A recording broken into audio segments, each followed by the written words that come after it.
Hello, my wonderful people, viewers and subscribers. Good morning, good afternoon, and good evening. My people, Ugo Eberenambabu. Southeast governors have failed to meet Tinubu for Nnamdi Kanu's release, according to Nnamdi Kanu's family.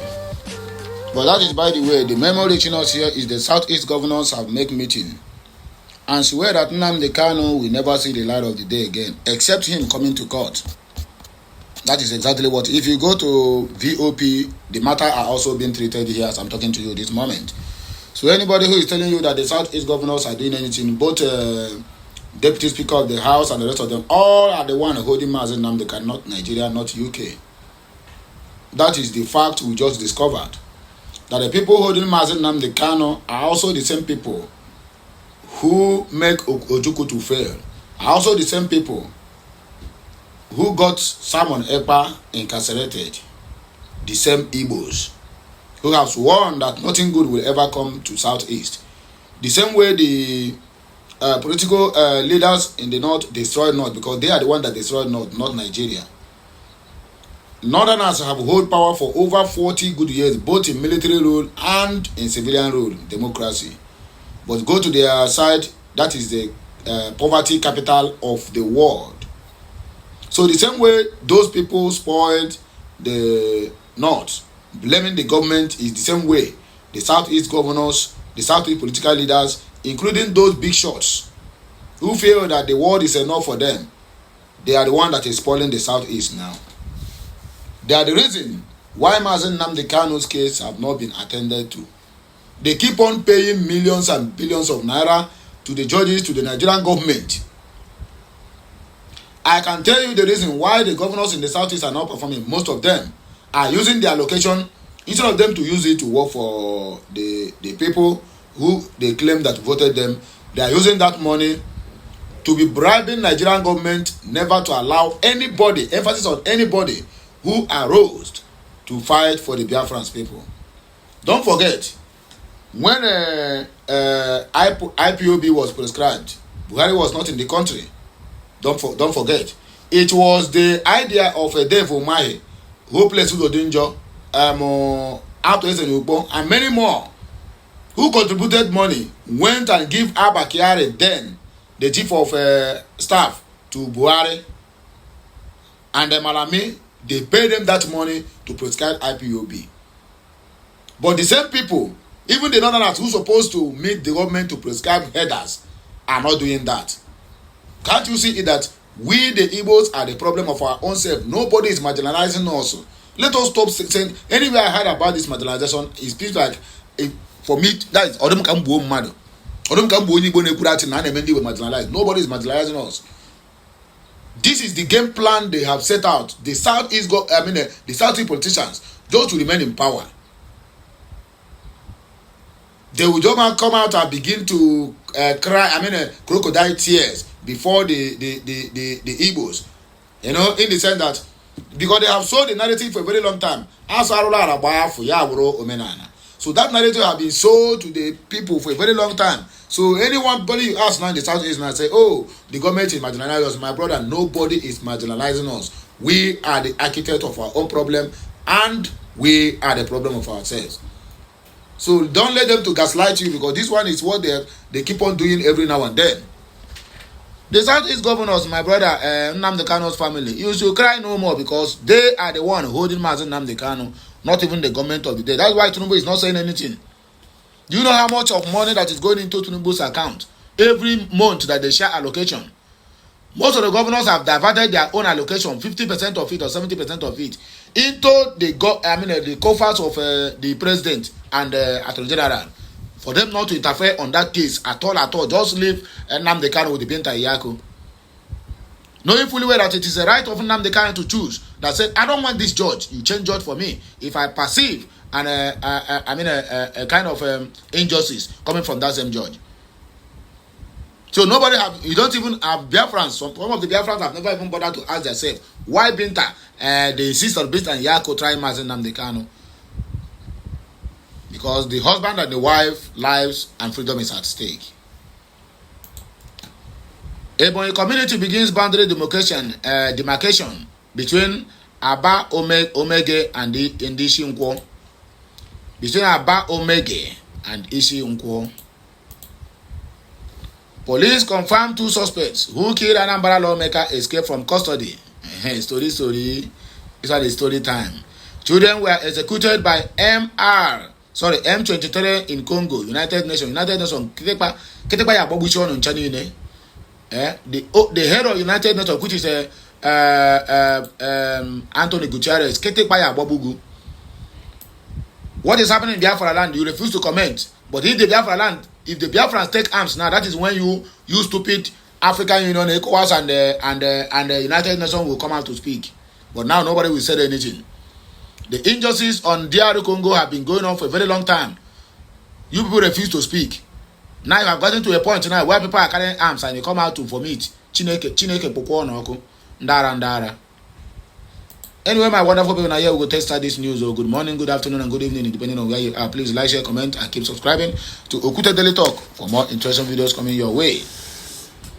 The younger brother of the detained leader of the indigenous people of Biafra, Nnamdi Kanu, has lamented that Southeast governors have not shown enough interest in the release of his brother. He stated that the governors have failed to take notable steps to meet Bola Ahmed Tinubu and demand for the release of his brother Nnamdi Kanu. He shared his reservation during an interview with ABN TV Political Perspective on Monday. Speaking further, he lamented that the trauma of the invasion of the Kanu family compound in 2017 by the military led to the death of his parents, Eze Israel Kanu and his wife Ugo Eze Kanu. The younger Kanu, who thanked the Deputy Speaker of the House of Representatives Benjamin Kanu for appealing to Bola Ahmed Tinubu to free Mazi Nnamdi Kanu, maintained that his brother committed no offense to warrant his continued detention. He said the Southeast governors are yet to meet Mr. President as a body. What are they afraid of? Let them go and meet Mr. President and demand for the release of Nnamdi Kanu. He also alleged that a lot of criminal activities being said to be committed in forest, including organ harvesting in Igbo land. We are not committed by we are not committed by genuine members of the IPOB. According to him, many of these being paraded by the security agencies were not from Igbo land. Emmanuel Kanu said that many criminal elements who were not members of IPOB were taking advantage of Kanu's continued detention to operate camps in the forest, but said that such would end if the brother was released. Ebonyi state government don't start boundary demarcation between Aba Omege and Ishi Nkwo. The Ebonyi state government has commenced the demarcation of the boundary between the two communities of Aba Omege and Ishi Nkwo in Onitsha, local government area of state. A viral Facebook video circulated by the public relation officer of the local government area, Omekannaya Orogo, via his Facebook page, shows 8 moving machines around the supervision of a local government chairman, Ikechukwu Ogbuofia, accompanied by security agents executing the demarcation.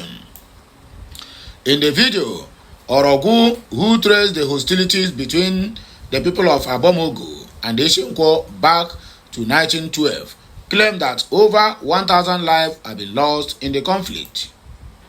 He said in the video, this marks the commencement of the boundary demarcation between the Abomogu and Ishi Nkwo communities. We are here to witness this historic moment in the lives of these communities. Recall that the hostilities between the two communities began as far back as 1912, but today, to the glory of God, the governor of Ebonyi State, in collaboration with the chairman of the Onitsha local government area, has taken a bold step to bring a permanent end to these hostilities which have ravaged the two communities. It is no exaggeration to say that this year, which began in 1912, or rather this war which began in 1912, has claimed over 1,000 lives. We give glory to God for giving us Right Honorable Francis Ogbonnaya Nwifuru. Recall that many successive administrations could not take this bold step that the governor is taking today in collaboration with the chairman of Onitsha local government area.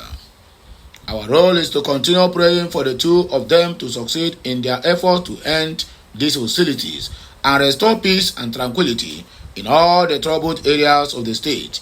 We are happy that this is happening in our time and before our very own eyes. The people of the two communities should rest assured that the government stands with them. Governor Nwifuru shares in their pain, and that is why this bold step is being taken today. Let it be on record once again that this is happening during the tenure of Right Honorable Francis Ogbenaya Nwifuru. Let it also be known that it is through the collaborative effort of our dear chairman of Onitsha local government area that this is being achieved. Police confirmed 2 suspects who killed Anambra lawmaker escaped from custody. Police in Anambra State have confirmed the escape of 2 suspects allegedly involved in the kidnap and eventual murder of a member of the Anambra State House of Representatives, Justice Azuka. They don't pay. The remains of the late Azuka were interred over the weekend in his hometown, Onitsha. However, the disturbing news of the escape of the 2 of his suspected killers had been circulating about unconfirmed. In a press statement, the spokesman of the Anambra State Police Command, SP Tochukwu Ikenga, confirmed the incident, stating that the command was working to rearrest the fugitives and that operatives involved in the case would face sanctions. His statement read, "The Commissioner of Police, Ike Oye Orutudu, upon receiving the report today, 18th February 2025, regarding the escape of the 2 suspects involved in the murder of the late Honorable Justice Azuka, member representing Onitsha 1 constituency in the House of Assembly, has deployed human, operational, and intelligence assets of the command to ensure their arrest. He has also ordered immediate disciplinary action against any officer found culpable in the matter. Preliminary findings reveal that following the confession of the criminal gang, 2 of the suspects were assisting police investigators in an operation to apprehend the receiver and recover the operational vehicles used by the gang in their deadly activities. During the operation, the receiver was arrested and 2 vehicles suspected to have been snatched from unsuspecting members of the public were recovered. However, the other 2 suspects managed to escape. The police commissioner has assured the public that the command remains resolute in its fight against criminal elements in the state. Efforts are on top gear to ensure that the suspects are arrested and brought to justice. Any efforts found to have been negligent will also face disciplinary actions. Children were executed by M23 in Congo, United Nations. Rwanda-backed M23 rebels executed 3 children after they put on weapons and uniforms abandoned by the Congolese army in the eastern city of Bukavu. The United Nations Human Rights Office disclosed this on Tuesday, expressing alarm over the incident and other violations committed since the rebels arrived in the city. During a press briefing in Geneva, United Nations Human Rights Office spokesperson Ravina Shamseddin confirmed the report. Our office has verified cases of the summary execution of children by M23 after they entered the city of Bukavu last week, she said. Shamdasini also raised concerns for journalists, human rights defenders, and members of civil society organizations who were seeking protection from reprisals by the M23. The last but not the least, it is not about shedding tears. Resign if you don't have the capacity.